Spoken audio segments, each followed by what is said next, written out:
The effects of lack of sleep. When I was a very new mom, my son was about maybe a month old. We were getting ready to go to one of his first appointments. I was so nervous about having everything that I needed for the bag, and I was just preoccupied. I had not slept in a month. I have him in his carrier.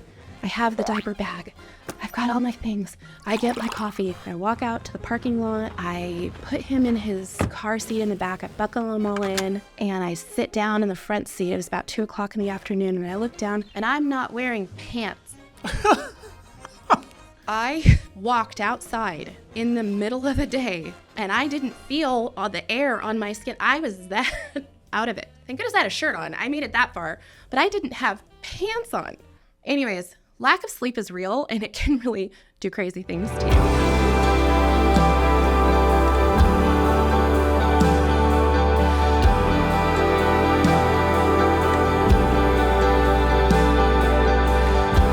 Well, hi, and welcome to another episode of the Phoenix Chronicles. My name is Martin Crow, and I used to weigh 450 pounds. My name is Jess. I'm his daughter. I'm at the very beginning of my journey, and we are so excited you're here because we want to talk to you about some spiritual concepts around health and weight loss. And today our topic is a little more practical in nature. We're going to talk about the news. Yes, the news. Just kidding. Not that kind of news. We're not political. What do we mean by news? Okay.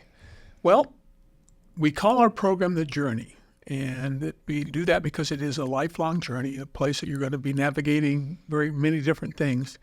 And long ago, whenever anybody went on a journey, they didn't have GPS. They didn't even have maps. They had a compass. And the compass had a north and an east and a west and a south. And that would show you how you would go and how you would proceed. You'd look at your compass and say, I want to go to the north. Well, then you'd follow the compass and you'd go where you want to go. So it kept you on track. We have developed our own little compass. And we've done it both for the physical side and the spiritual side. We have two different compass that we're going to talk about, but not today. We're only going to talk about the physical side today. And that's the north, east, west, and south of weight loss. And we're going to start with the north. And I'm going to talk about the north and the east, and you're going to talk about the west and the south. So we're going to begin by talking about the north. And the north stands for nutrition. Your nutrition, what it is you eat. That's a pretty key component to your physical weight loss. You know, if you found this new diet that really works well, is made of Snickers and malted milk ball, you got to be careful about the plan that you pick. It's got to be good, sound nutritional plan, and that just makes sense. There are so many good nutritional plans out there that'll work for you, that'll help you lose your weight. You know, we're not a diet. We're a companion to a diet, but we're going to help you select the plan that works for you. And the way we do that is, if you've been a dieter at all in your life, you've tried different programs. And some of them just did not work for you. Either that you just couldn't stay on them because they were too rigid for you, or because they were a plan that just didn't work. I got to say that about the only plan that I know that's out there that doesn't work, even if you stick to it and are absolutely consistent and you don't cheat, unfortunately, it's the diet that most doctors give us. And it's the one that the government laid out and said that you have to have high carbs, low fat. Time has proved that diet is a very difficult diet to succeed on. Like the food pyramid. The food pyramid diet. It's just not the best diet. But besides that diet, whether it's Weight Watchers or going on Jenny Craig or doing Nutrisystem or doing the Mediterranean diet, there's so many diets that are out there that are sound in their beliefs. But the key is, if you stick to it, you got to stick to it, and that's the hard part. But the first thing you have to do is pick a plan that works well for you. And that's based on your taste, and it's based on your preferences. It's based on what works well with your body. For me particularly, I like the high protein, low carb diets. That's the ones that work well for me. So whether that's the paleo diet or the, what's one you're about? Carnivore diet, or whether it's the Atkins diet. I've done the Atkins diet many times. And though it gets frustrating after a while because you can't have any carbs at all, once you get past that, it really is a diet that helps me lose weight. And you got to be sure you're drinking a lot of water so you don't put a lot of strain on your kidney. You got to be, and by the way, everything we're telling you, I want to emphasize something. We are not doctors. We are not nutritionists. We're just people who've been on these diets and can give you some advice based on that. But when you start a diet, we always encourage people to see a doctor, have the doctor know that you're going on a diet, and run it by him or her and say, what's the best plan for me to lose weight on? I know I want to lose weight. I've got to get my weight off. And they'll be happy to hear you say that. But ask them what's a good sound diet to go on, and then stick with that diet. Calorie counting diet is a great diet. The Weight Watchers diet is a great diet. There's so many out there that are really, really good. For me, it was the Atkins diet. And I have to confess, it's partly because of my aforementioned gluttony. Because with an Atkins diet, they don't care how much protein you eat.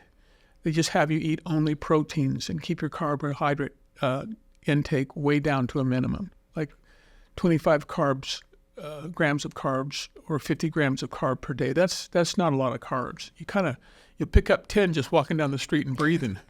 So it's kind of hard not to have carbs in your intake, but you can do it. I've done it very successfully many times. And it's the diet that I like the best. The other diet that has to do with nutrition also has to do with discipline is the intermittent fasting diet. And the intermittent fasting diet, you go through long periods of time that you don't eat, and then you eat in a space of time, and you eat good nutrition. You make good nutritional choices for you to do that.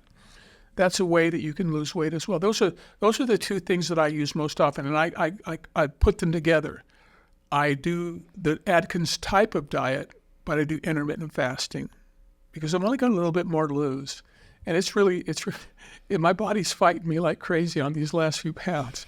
It's like saying no, you've got to stay within the realm of the overweight, and no, I don't, and I'm not going to. I'm going to get down to the weight I want to get down to. Kind of sounds selfish, doesn't it? Get out of the weight I want to.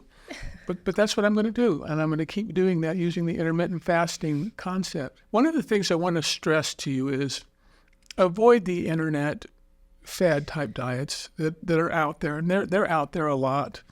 And these diets are diets that, let me put it to you this way. If a diet comes out and says you can lose 5 pounds a day or you can lose 20 pounds in a week, no, you can't. That your body is not made to do that. Even in fasting, in the first day you might lose 3 or 4 pounds, but then it slows down to 1 or 1.5 pounds a day, which is fasting, total fasting, eating nothing. For a week. For a week. A week. Yeah, or something like that. But when somebody tells you can lose 20 pounds a week, this is an easy diet, or particularly when they say, take these pills and eat anything you want and you lose 20 pounds a week, please don't put your money into something like that, because it's just, you're going to be, I've said it before, it's kind of, other people have said it, the only thing you're going to lose is the money you pay for that kind of pill. There's scam artists out there that are treacherous people. I'm really disgusted with what they do, but they take the most recent science about a diet, and they say that they've found the perfect product to fulfill the science that's out there that says you can lose weight.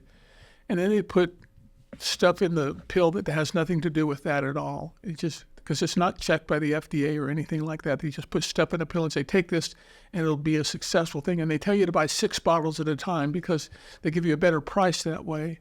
And they're really trying to just sell you a lot of emptiness. And you need to really stay away from those kind of things. There's a lot of products out there that are injectables that help you with diet. Ozempic, and what are all the others? Semaglutide. Well, I'm probably saying that wrong. Mounjaro. There's other ones. Starts with a W. I can't think of what it's called. And pills. Pills kind of fall into that same diet. Right. Pills fall into that category. And they have credibility. They've been tested out scientifically and clinically. There's one thing I want to say to you. Even if you're taking those products, you still have to be controlled and disciplined, which is what we do. So it's not, because I tried Ozempic just to see what it was like, and I still had to use my method to keep myself from eating foods that were the wrong foods to eat. If you look at it as a magic pill that's going to melt your fat away, it'll help, but it won't melt your fat away, and it won't keep it off. You have to keep taking the product over and over again, which is costly. Side effects can be bad, depends on the person. You know, I didn't have bad side effects with Ozempic, but my wife really did. I did as well. Yeah. And we just want to encourage you in the things that you're choosing, think long term and think healthy. I mean, ideally, whole foods, clean foods. Think about how God created us to eat. That's a good point. Think about how God designed our bodies to eat. What did he design for us to eat? I think about that a lot. Like, what did they eat? You know, and so much of what is available to us now are chemical man-made things that even if they get the job done, I don't know how healthy it is. And just for me personally, I want to find something that's not going to do damage to my body in a different way, even if I lose weight. Right. And one of the things we're going to be doing through the lifetime of our podcast is whenever new diets come up, we're going to really break them down and analyze them and give you what we found out about the diets. We're not here to tell you not to pick diets. We're just here to make sure that the diet you pick is sound in principle and is something you can lose weight with all through the time that you're trying to lose weight. And so the bottom line is nutrition is something that's vital to your compass. It's vital to your journey. You've got to pick a plan that works well with you, one that you can be patient with and be calm with. We'll help you with that, with the mental side of it and the spiritual side of it. But it still boils down to picking a plan that works for you. Now, that's the nutrition. That's the north side of our compass. Now we're going to talk about E. What does E stand for? Exercise. Exercise. Isn't that exciting? Aren't you glad I brought exercise up? Are you really excited about going out there?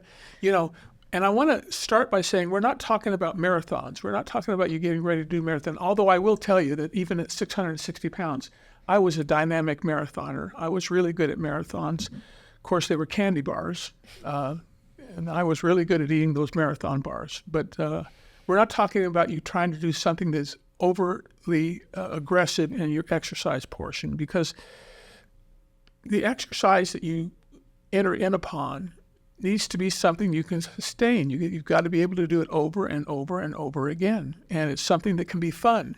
Now, when I started my weight loss journey at 660 pounds, what kind of exercise could I do? Hardly anything. I couldn't go to the gym and get on the machines. I didn't fit in the machines, or there was weight limits for the treadmill or weight limits for certain machines. Other machines where I couldn't fit into the machine to lift the weights or do anything like that. And my balance was very bad, so I couldn't do free weights. So what could I do? There was only one thing I could do, and I couldn't walk. I couldn't just go out in the streets and walk because, well, you know, I had both my knees replaced because I just tore my knees up, and that would have just led to injury. Just going out and walking on the street or walking on a track would have just led to injury for me. But here's what I could do, and I did do. I got in water. I got into swimming pools, and I walked back and forth for sometimes 2 hours a day. Back and forth, just walking back and forth. That is low impact. I did not hurt my joints. It was something that, was it as good as walking on the land? No, it wasn't. I didn't exert as much energy or burn as many calories. But I did do things that got me moving. And the other thing I did, which is kind of crazy, but even though it wasn't a real workout, I helped my cardiovascular because I wasn't walking fast in the pool. I was just walking at a slow pace back and forth. What I would do after I walked for like an hour or two, depending on the day that I would walk and exercise, I would get into the jacuzzi, and I wore these webbed gloves. And I would sit in the jacuzzi, and it would heat me up and get my cardiovascular going fast just because of the heat of the jacuzzi. And then I would take my gloves and I would exercise back and forth by running my arms with resistance through the water. And I would do that aggressively. I would do that fast so that I could build up a feeling of actually putting some cardiovascular work in. Now, did that cause me to lose weight? I don't know. But it was something that made me feel good. It was something that was good for me. And it was something that I did consistently to help me have some exercise about what I was doing. Mm-hmm. Bottom line is, you just got to start moving. Just start moving. And there's all kinds of different things you can do. There's, if you're in fairly good shape and you have the resources, you can join a gym. But you don't have to join the gym. You can do exercises right at home. YouTube has videos on them that talk about videos that you can have without equipment, things you can do at home, sitting in your chair, taking a a gallon jug of water and moving it up and down. That's 8 pounds. Those jugs are heavy. You can actually you might even have to empty it out halfway of water so that you can make it work at burst. But you can do things like that to move around. You can sit in your chair and lift your legs. You can pull your legs up and down. There's things you can do. You can stand by a chair and squat down and stand up, just depending on what your knees can handle and what your body can handle.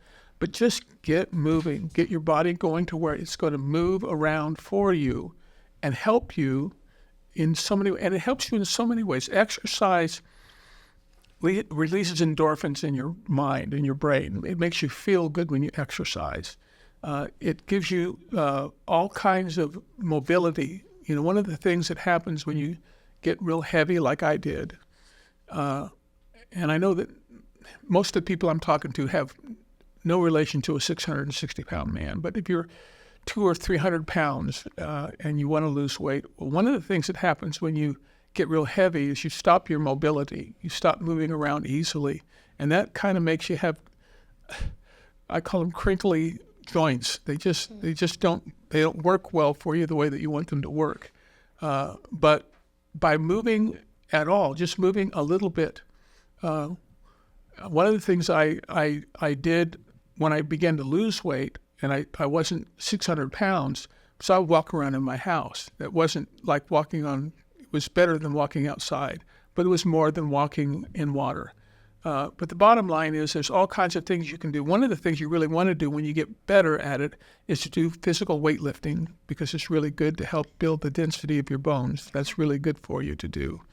We want to be careful of doing something like high-intensity interval training, because depending on your cortisol levels, that can actually be a negative for you rather than a positive for you. So you've just got to be aware of where you're at. The bottom line is, in all of this, you're driving the train here. You're the one. You're the engineer driving this train. You get on the right track, you get to your destination, but you got to go out there and expend it.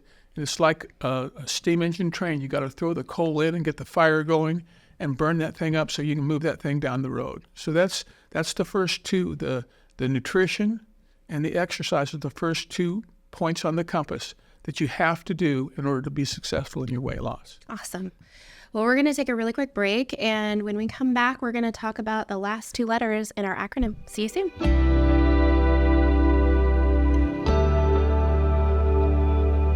Okay, well, welcome back. We're glad you made it back with us. We've ready to talk about the other 2 points of the compass. We've talked about nutrition and exercise. And now, Jessica, why don't you take it from here? So now we're going to talk about W, which is water. It is no secret that water is a big part of our health. It seems like it's everywhere. I don't recall growing up that we needed a water bottle everywhere that we go, but we do now. It's like, It's a thing. I don't remember it being a thing when I was growing up, but it is such a thing now. And it's just been shown that water is a value to us in really every area of our lives. So we're going to talk a little bit about what it does for us when we're trying to get healthy and lose weight. I have heard, claims about benefits with our metabolism or helping you be fuller longer, or, even claims about if you drink cold water or warm water, you burn calories when you do it. I really don't know if any of that has merit. Like you said, we are not doctors. I've never drank a bunch of cold water and found that it burned calories that I'm aware of. I don't know, that it made a difference.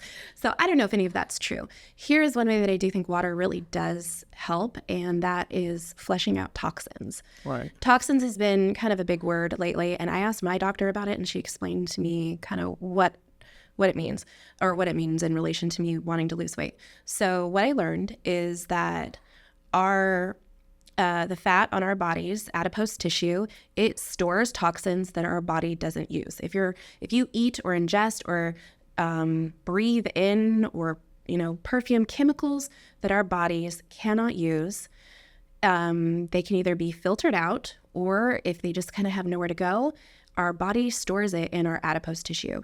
So when you are burning fat, those toxins are then kind of floating around again.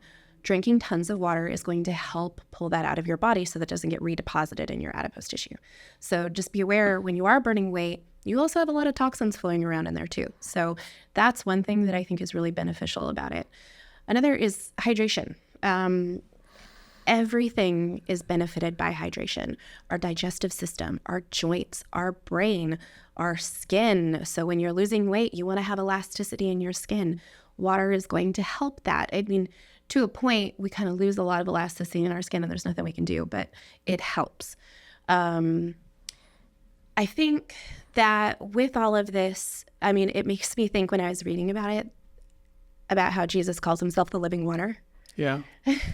And how I was like, oh, that makes sense. We need water for everything. Water sustains life. Jesus, so I just made that connection. I thought that was kind of fun. But I wanted to share with you some tips about how to make drinking water a little easier. Because I don't know about you, it is such a chore for me to drink water. I can drink coffee like nobody's business. But when it comes to drinking water, I struggle. So grab your favorite Stanley and let's talk about some tips, which is such a joke too. The Stanleys, I saw this thing somewhere. They were talking about how every generation has had like a water bottle. And right now it's we're living in a Stanley era. Before this, it was a Hydro Flask. That was like the water bottle. Everyone needed a Hydro Flask. And when I was like in high school and college, it was in Nalgene's. I remember Nalgene's? Yeah. The big you can like run them over with a truck and they will. I don't plan on running over my water bottle anytime soon. And if I did run over my water bottle, I think I would be totally it broke. Like, it was an added benefit, I guess, but I never ran it over to see if that worked or not. So anyways, okay. Idea number 1, probably heard it. Add fruit, cucumbers, lemons, raspberries, mint. There's all kinds of things you can add to your water to make it just a little bit more flavor. Oh, ginger. Ginger is a really good one. Mm-hmm. I used to do lemon, cucumber, ginger, and mint, and I would make it in a big pitcher. Now I'm just kind of honestly lazy and I don't take time to prepare it all. But I used to do that and keep like a gallon jug of it in my fridge every day. I should do it again because it was so tasty and it did make my water taste better. But then I had the benefits of the ginger and the mint. Those like kind of chill your stomach out a little bit. So that's one way. I use pepperoni. Oh, yum, pepperoni. Sorry. Oh, that's so gross. Okay. So another one is you've seen these bottles. You can get like a tracker bottle. So it has like a time schedule on it where it tells you, by 7:00 have this many ounces. And I have no idea. I have no idea how many ounces is recommended to drink anymore. I've heard so many different things. You could do some research. I'm trying to shoot for 64 ounces a day. That's what I do. That's what I'm shooting for. I don't know. It's like steps. How many are you supposed to? I don't know. There's so much different advice out there. So the tracker bottles are nice though, because especially if you get one that's like your full day goal, you can really see what you're shooting for. And I find when I use those bottles, I'm done by like 3:00. If I don't use one of those bottles, I'm chugging at like 7:00 at night, trying to meet my goals. There's something about having that there that really helps me. There's also apps. There's so many apps that you can use that will set reminders on your phone to remind you to drink water. So that's helpful for some people. I thought this idea was really fun. Eat foods that have water in them. Watermelon, pineapple, all the melons probably. Pepperoni. Lettuce. No pepperoni. Okay, I'm sorry. Lettuce, tomatoes, soup if it's like broth based. You want to watch your sodium there because that can be kind of counter too. And this is a sad one, guys.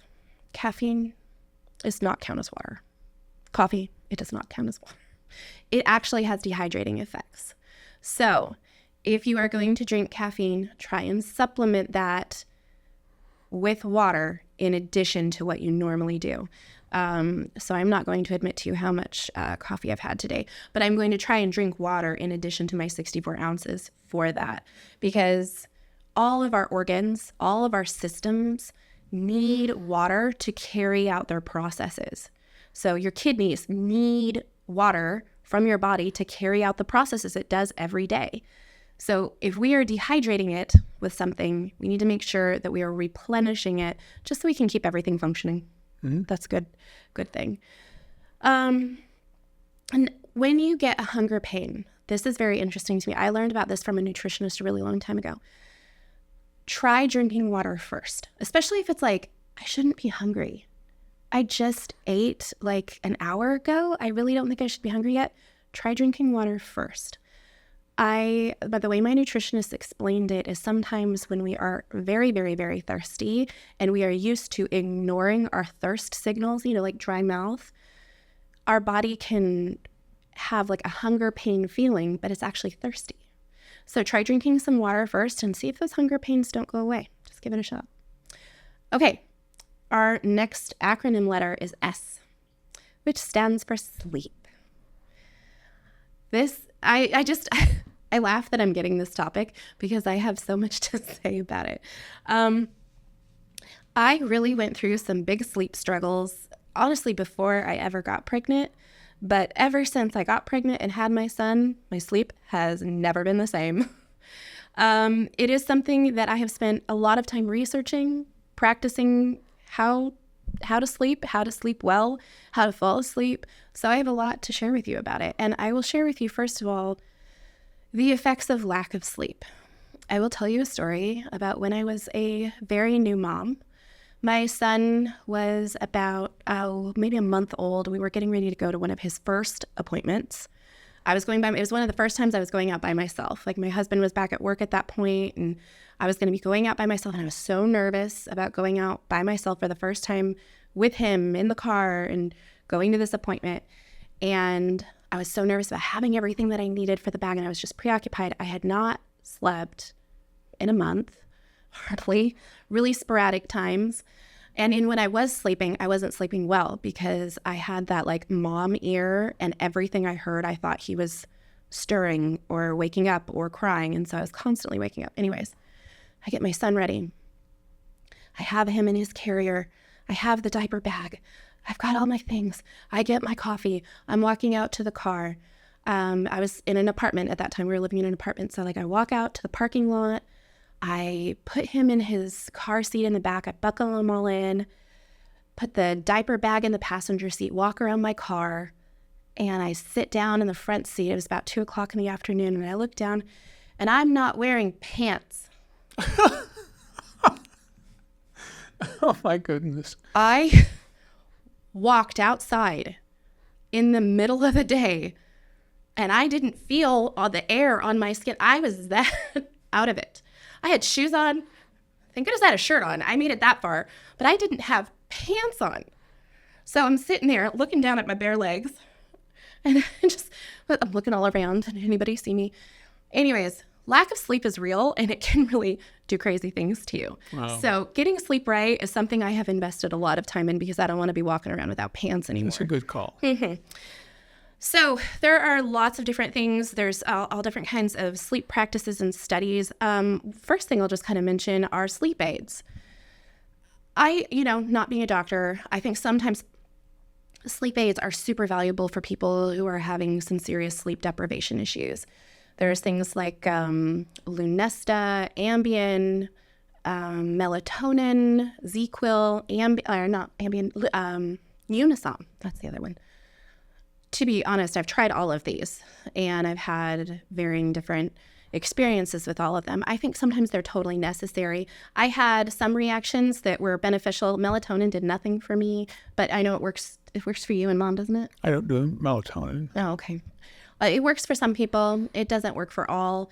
So I don't know a whole lot about those. I think that if your doctor's suggesting and wanting you to try that, then take the advice of your doctor. I did Ambien for a while, and I'll share another story about my experience with that.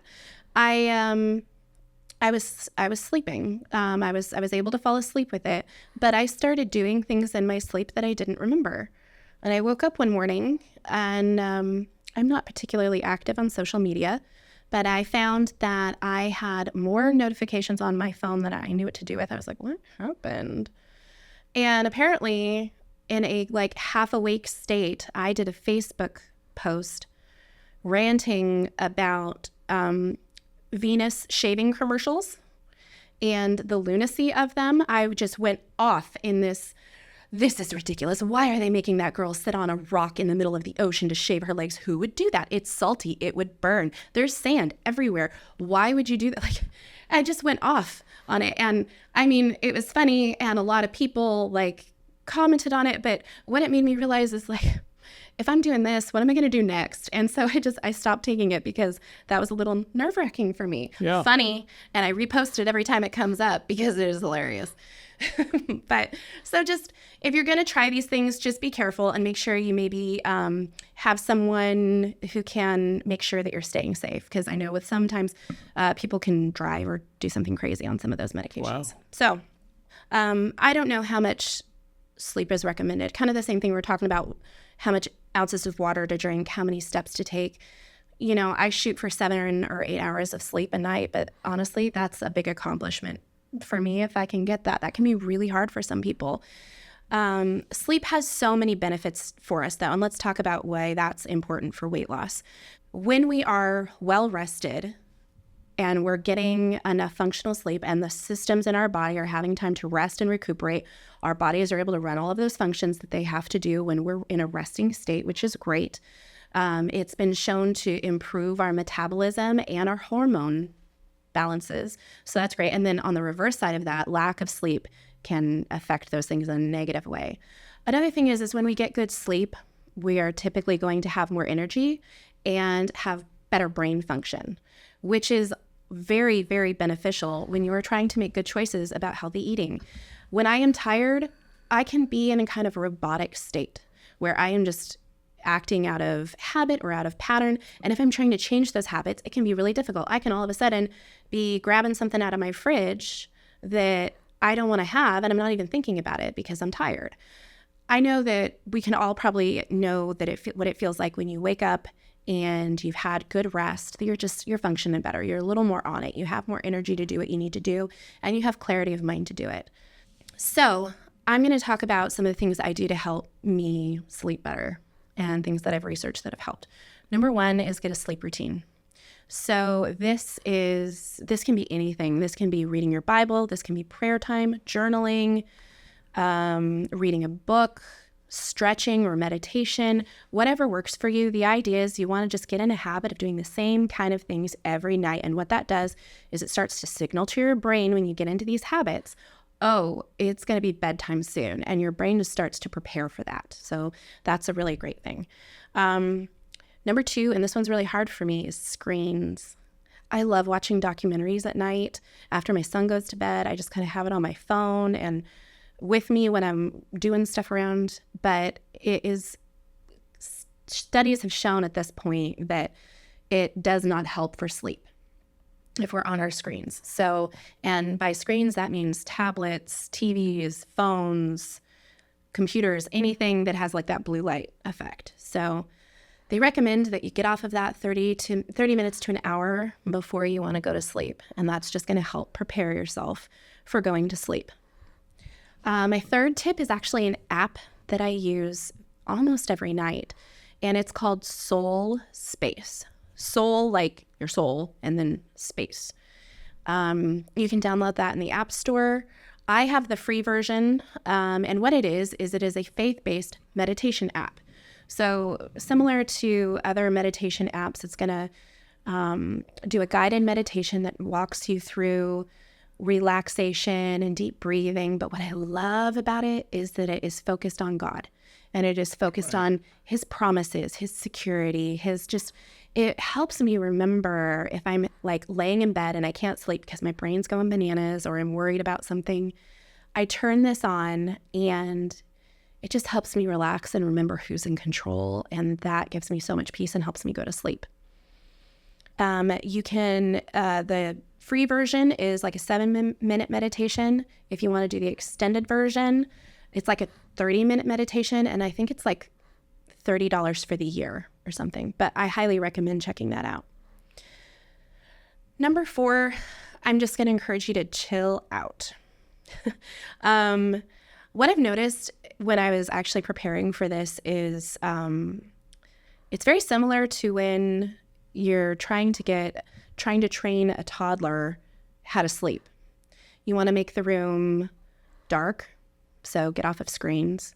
You want to make the room peaceful and serene. So you can use that meditation app if you're having any anxiety or stress. And generally, what would you recommend? Reading a story to a child before they go to bed, or having a pillow fight? Reading a story. Okay, so that's what I mean by chill out. So we just want to kind of be relaxed and calm, and it's the same, kind of the same practice we do when we're teaching kiddos how to go to sleep. But those are just some of the things that I found that have really helped me be able to sleep. And since the benefits are so incredible for having good sleep when we're trying to lose weight and make healthy choices, I hope some of these can be helpful to you. And this is, just like Dad was saying, start small, do what's affordable, do what's accessible, and you can expand on what's helpful to you. Yeah, great. And so I want to share with you some feedback I've gotten from some people I've talked to about losing weight in the sleep portion. A lot of people have sleep apnea. Oh, yes. Yeah. And in my book, I really go through that whole process about ways that you can find out if you have sleep apnea and what to do about it. It will help you get into REM sleep, REM sleep. And that's very important to do because it's during the REM phase of your sleep that you burn the fat. That's when you burn fat. If you don't get any REM sleep, you lose weight slower, but you lose weight, but you lose it much slower than you do when you get into REM sleep. So that's some of the feedback we've gotten. And we've gotten some very positive feedback from people. We were at Jessica's Regen class the other day, and one of the young ladies came up and said that she just really enjoyed listening to the podcast. And we'd love to hear from you. We'd love to get feedback from you to know if we're helping, if we're doing anything that really makes a difference for you, because that's what we need to do to make that work. And the bottom line to all this is that and we've said this before, but we reiterate it every time we get together, we're building an army of prayer warriors that'll pray for not just themselves, but for everybody who's on this journey, so that we can make sure that we have the best tools possible so that we can absolutely make a difference for our life. And that's one thing that we know we can do. We can just make a difference for our life. I want to read a scripture to you here. So whether you eat or drink or whatever you do, do all to the glory of God. 1 Corinthians 10:31. Okay, that's quite an admonition. There was one time I sat down just because I knew I was not going to be able to eat anymore large quantities of food, that I literally went to a restaurant in California and ordered 20 tacos. I ate every one of them. And can't say I enjoyed all of them, but I ate all of them. After a while, you just kind of shoving it down your throat, and that's what I did. But, the bottom line is, when you're eating food for the right reason, you can do that for the glory of God. You can thank God. You can praise God for the wonderful taste, the nourishment, the satisfaction you get of eating. But if you're eating in a gluttonous way and you're just filling a hole in your soul with food, that's not doing anything for the glory of God. And that admonition that Paul gives to Corinthian letters for all of us to hear and read, because it's something that we need to do with our entire life, is to do everything that we do for the glory of God. And think about what that means. It means you can actually have a real impact on things. It's like the story I tell of the young man who was a friend of mine who ordered very little food on a Friday afternoon, and I ordered a voluminous amount of foods. And I asked him if he was on a diet. He said, "No, I'm not on a diet." I said, "Why are you eating like you're eating? You had this little salad, a dinner salad with dressing on the side, and here I've got a cheeseburger and a chocolate shake and some French fries and some onion rings, and you're eating this?" I said, "Why are you doing that?" He just calmly said, "Well, Martin, if I ate like you, I'd look like you," which was very, very true. He looked great. He was a great athlete and looked great. Even though we'd been out of high school for over 10 years, he still looked like he did in high school. Of course, I did. So I wasn't a very good example of that. And that's one of the things I want to say as well, is that if you are feeding yourself in a way that is gluttonous, you're not able to be a very good testimony for God. You're just not. It's one of the 7 deadly sins, and it's there for a reason. It's basically what you have that makes the separation between you and people who don't care about God, who don't care anything. You actually align yourself with people who have giving into to lust and giving into every depraved thing you can do. And you don't think about overeating and gluttonous eating in the same way you think about lust or covetousness or things, but it's the same thing. So I encourage you to take that scripture to heart. So whether you eat or drink or whatever you do all to the glory of God. 1 Corinthians 10:31. Awesome. Thank you so much for joining us this week. Please subscribe to our channel so that you never miss an episode, and check out our website, phoenixchronicles.com. We are just so thankful that you were here with us this week, and we just want to encourage you to spend some time with God today, whatever you're doing. Absolutely. Thank you.